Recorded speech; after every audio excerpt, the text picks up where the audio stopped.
Hi everyone, and welcome back to class. In this video, I'm going to talk about what knowledge is, but we're really going to talk about what an answer to that question even looks like. And in doing so, we're going to talk about necessary and sufficient conditions. So, what is knowledge is the question that we want to focus on this week, asking what it means for us to know something, what it means to have knowledge about a certain topic or knowledge of a certain fact. So knowledge is the concept that we are trying to define this week. But we might ask, what does an answer to this question even look like? Because if you ask what a table is, you can show people pictures of a table and they'll figure it out. If someone asks what a kangaroo is, you can show them pictures of a kangaroo, they'll figure it out. You can describe a tiger and say it's it's a big cat, it's orange, it's got stripes. Usually it's orange, sometimes it's white and has stripes. You can Google it if you need more information. You can give those kinds of answers that don't quite give a strict definition, but give people the general idea. And that's not what we're going for here. We want a full, strict definition. So when philosophers ask what knowledge is or what it means to know something, what they're looking for is an analysis of the concept of knowledge.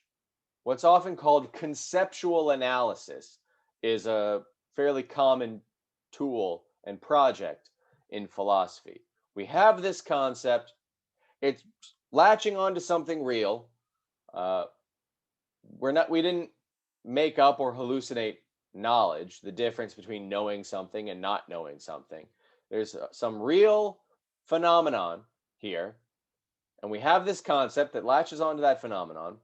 So what are the boundaries of that concept? What is the structure of that concept? That's what we want. We want to know what it takes to have knowledge. We want to know what it means to have knowledge. So we want a full analysis of the concept of knowledge. And to get that full analysis, we want necessary and sufficient conditions for knowledge. So necessary and sufficient conditions for knowledge. So what are necessary and sufficient conditions? Well, X is a necessary condition for knowledge if having X is necessary in order to have knowledge, right? To some extent, it's pretty self-explanatory. It kind of says what it does on the tin. A necessary condition is some condition that it is necessary to meet in order to have whatever you want to have. So X, where X is a variable here, is a necessary condition for knowledge if it is a condition that you must necessarily meet in order to have knowledge. So that means if it's necessary for knowledge, then you can't have knowledge without it. You can't possibly have knowledge without meeting the necessary conditions. That's why they're necessary. If you haven't met those conditions, then you don't have knowledge. So that's a necessary condition. And we'll look at an example. That's a necessary condition. A sufficient condition for knowledge is something that is sufficient for having knowledge. If you have it, then you have knowledge. Meeting this condition alone suffices for having knowledge. It is by itself enough to have knowledge. So if you have X, if you have met this condition, then you must have knowledge. Meeting this condition is all you need to do in order to have knowledge.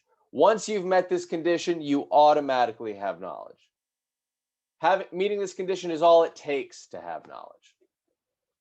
And you can apply necessary and sufficient conditions to lots of things besides knowledge.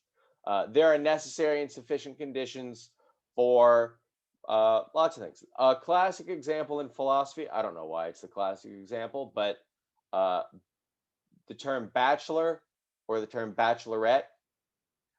The word bachelor, or one use of the word bachelor, is to mean a man who's not married. And use of the word bachelorette is to refer to a woman who is not married. So being unmarried is a necessary condition for being a bachelor or a bachelorette. If you're married, then you are not a bachelor or a bachelorette, because by definition, it just means that you're unmarried. So being unmarried is a necessary condition. It's part of the definition. And once you've met both of the parts of that definition, if you are a woman and you are unmarried, then by definition, you are a bachelorette. That doesn't mean you're going to like go on the reality show, but that's why the reality show is named that. It just means unmarried woman. So if you're a woman and you're unmarried, then you've met the two necessary conditions for being a bachelorette, and those two conditions together are sufficient. That's all it takes. Once you've met those two conditions, you're a bachelorette. Done. And so necessary and sufficient conditions are an important part of giving sort of real strict definitions.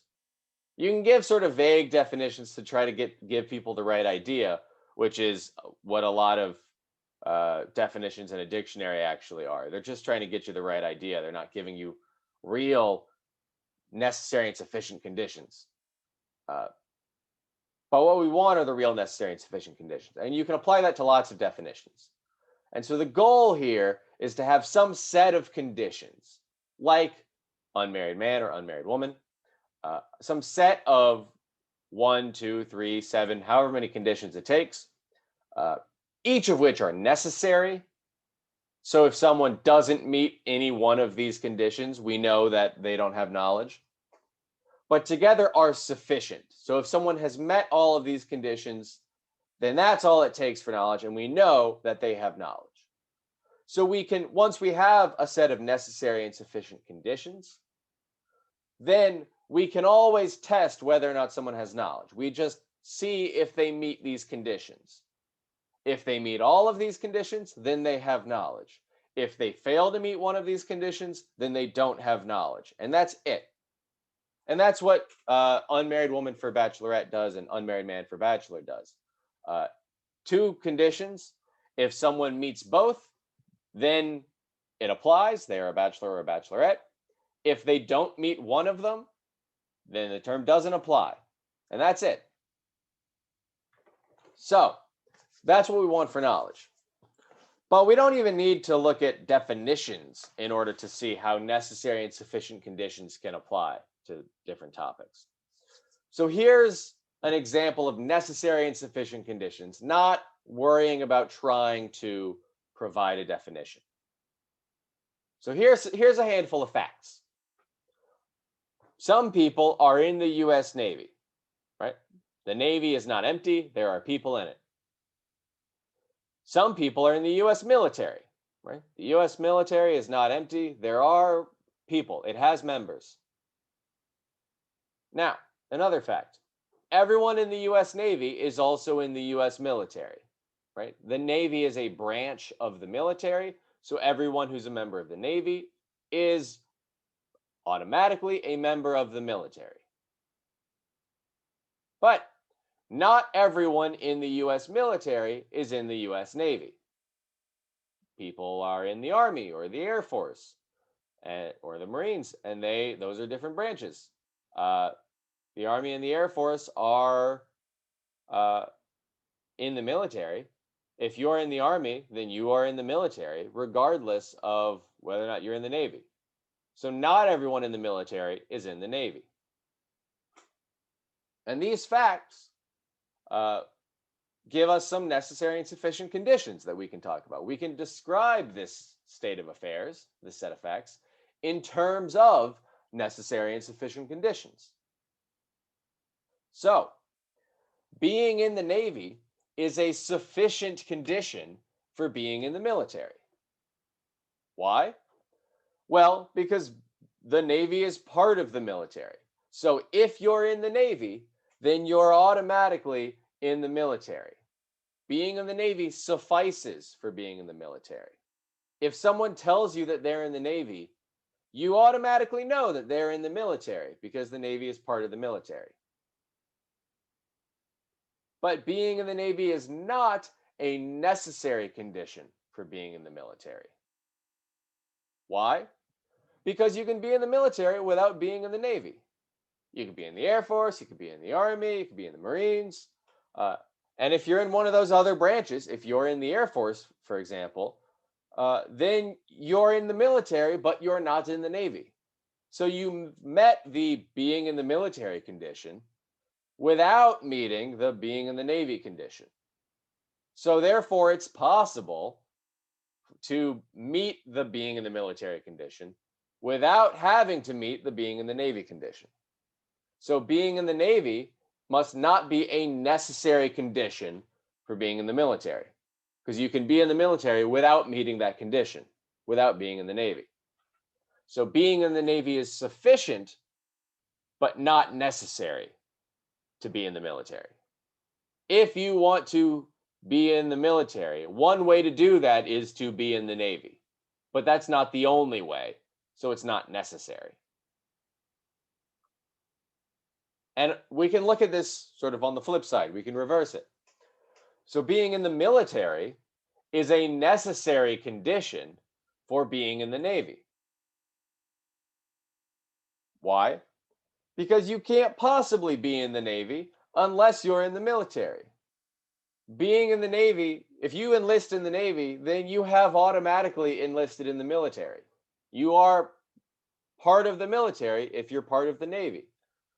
So once you know that someone is not in the military, you know they aren't in the Navy. You can't possibly be in the Navy without being in the military. So being in the military is a necessary condition for being in the Navy. You have to be in the military if you're going to be in the Navy. That's just part of the deal. So it's a necessary condition. You have to be in the military. You have to meet that condition if you're going to be in the Navy. Now, you don't have to meet it first, obviously. You can't, if you're going to enlist in the Navy, you are enlisting in the military exactly at the same time as you enlist in the Navy. So necessary conditions don't have to be causes of anything. Being in the military doesn't cause you to be in the Navy. Being in the Navy causes you to be in the military, really, if you want to look at it that way. But being in the military is still a necessary condition for being in the Navy. Not because you have to meet it first in order to get to be in the Navy, but because it's impossible to be in the Navy without being in the military too.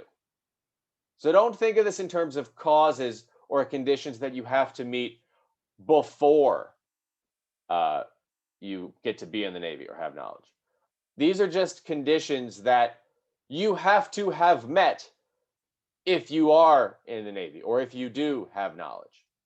A necessary condition is just something you have to have met if you're at this point. You have to have met the condition of being in the military if you're in the Navy. Being in the military is a necessary condition for being in the Navy, but it is not a sufficient condition for being in the Navy. Why? Well, because you can be in the military without being in the Navy. If you're in the Air Force, then you've met the being in the military condition. You are in the military, but you still aren't in the Navy. So if someone tells you that they're in the military and you then conclude from that that they're in the Navy, you've made a mistake. You've made an error. You have taken the being in the military condition to be sufficient for being in the Navy, when in fact it's not. So if someone tells you that they're in the Navy, it is safe to conclude that they're in the military. Being in the Navy suffices for being in the military. But if someone tells you that they're in the military, you should not conclude just off that they're in the Navy, because being in the military is not sufficient for being in the Navy. So necessary and sufficient conditions have some impact on what we can infer or what we can conclude. And that's something we're going to talk about later when we get to arguments and valid and sound arguments. We'll talk about premises being sufficient for the conclusion. But you don't have to worry about that yet. Right now, I just want you to get comfortable with using the phrases necessary condition and sufficient condition. Right? So we can talk about these two conditions, being in the military and being in the Navy.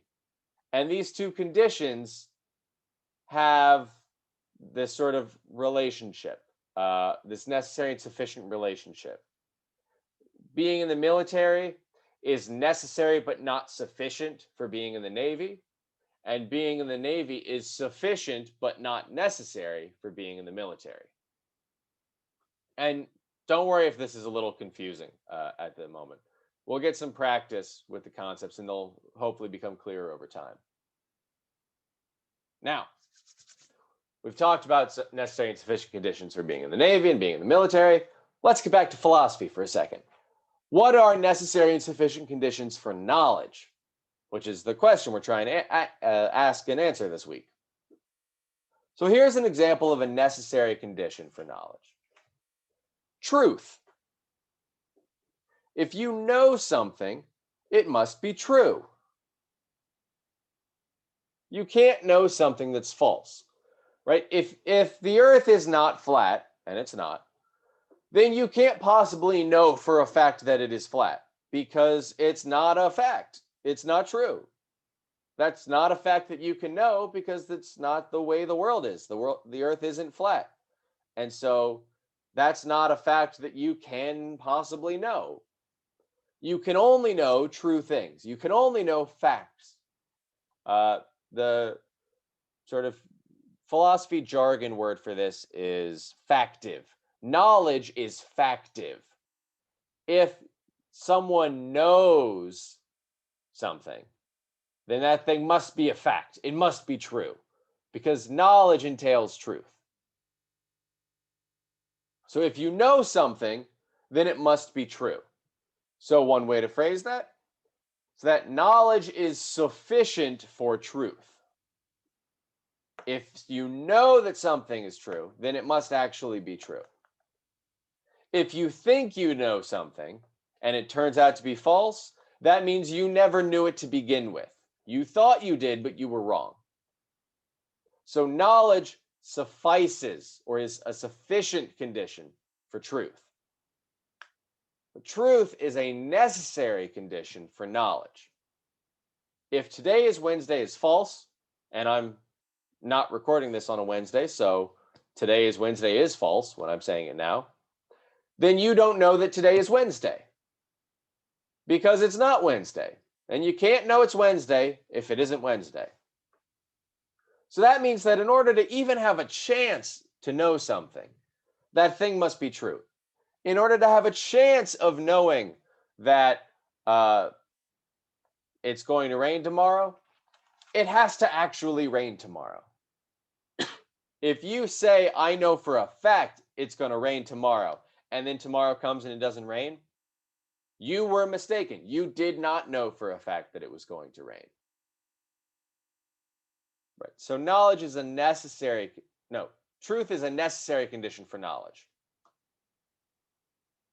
If it isn't true, then you can't know it.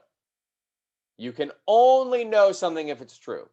You can't possibly know something unless it is true, whatever it is, whether the thing you know is that it's raining, or that 2 + 2 = 4, or that Jupiter is farther from the Earth than Saturn, or that owls exist. Whatever it is, you can't know it unless it's true. Truth is a necessary condition for knowledge. But truth is not a sufficient condition. Truth does not suffice for knowledge. The fact that a statement is true does not mean that you know it's true. There are lots of things you don't know. There are lots of things I don't know. There are lots of things no one knows. None of us know the exact number of electrons in the Earth's crust. No one alive knows that. I'm sure some physicists and geophysicists and geologists can ballpark it to like an order of magnitude, But the exact number of electrons in the Earth's crust is just not a piece of information that we have. We just do not know that. But the Earth's crust exists and electrons exist, so there is some fact there. There is some number of electrons such that the Earth's crust contains X electrons is true. Plug in some number for X, and there's some number that makes that sentence true. But whatever it is, we don't know it. So there are true facts that no one knows. That means truth is not a sufficient condition for knowledge. If truth were a sufficient condition for knowledge, then everyone would be all-knowing. Everyone would know everything. Everyone would know every true statement. But as a matter of fact, we just don't. I mean, if you don't remember what happened in the first 2 years of your life, that right there is information you don't know. You don't remember what you were thinking, or even probably what it was like to be thinking when you were a baby. That's information you don't have. There's lots of information we don't know. There are lots of true statements that no one knows and may never be known.